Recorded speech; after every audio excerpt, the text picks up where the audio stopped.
জুবিন গাৰ্গৰ অনাকাংক্ষিত মৃত্যুৰ পিছত সন্ধান নাই শ্যামকানু মহন্তৰ ছিংগাপুৰৰ পৰা শ্যামকানু ক'ত অন্তৰ্ধান হ'ল তাক লৈ সৃষ্টি হৈছে ৰহস্যৰ বিভিন্ন থানাত জুবিন অনুৰাগী আৰু ৰাইজে দিয়া এজাহাৰত শ্যামকানুৰ নাম স্পষ্টভাৱে থকাৰ পাছতো আৰক্ষীয়ে শ্যামকানু মহন্তৰ অৱস্থিতি উলিয়াব নোৱাৰাত সৃষ্টি হৈছে প্ৰতিক্ৰিয়াৰ শ্যামকানু মহন্ত ছিংগাপুৰ দিল্লী নে উত্তৰ পূবৰ কোনোবা স্থানত আত্মগোপন কৰিছে তাক লৈ প্ৰশ্ন জুবিন অনুৰাগীৰ জুবিন গাৰ্গ সন্দৰ্ভত হততে ভাষ্য সলনি কৰা শ্যামকানু মহন্তক গ্ৰেপ্তাৰৰ দাবী জনাইছে বিভিন্ন মহলে নৰ্থ ইষ্ট ফেষ্টিভেলৰ নামত অসম তথা অসমীয়া শিল্পীগৰাকীক অনাকাংক্ষিত মৃত্যুলৈ ঠেলি দিয়া শ্যামকানু মহন্তক শীঘ্ৰেই তদন্তৰ আওতাত অনাৰ দাবী শিল্পী কলাকুশলী তথা জুবিন অনুৰাগীৰ নৰ্থ ইষ্ট ফেষ্টিভেল আৰু ৰঙালী আয়োজন কৰি চৰকাৰৰ অনুদানেৰে কোটিপতি হৈছিল এগৰাকী শ্যামকানু মহন্ত গুৱাহাটী মহানগৰীত শ্যামকানুৰ অগাধ সম্পত্তি গীতানগৰ কাৰ্বি পথত প্ৰাসাদোপম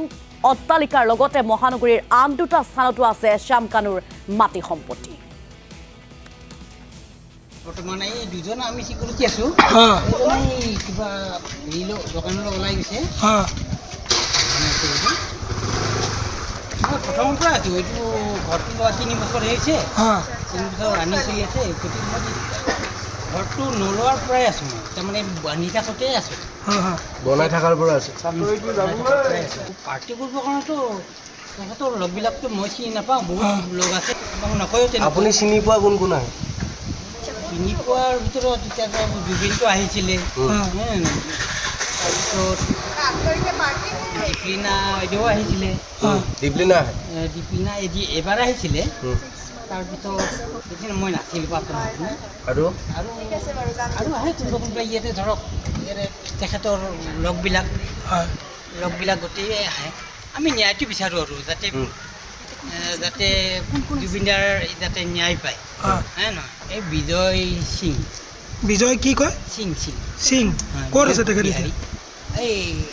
চেনিকুঠি ঘৰ আছে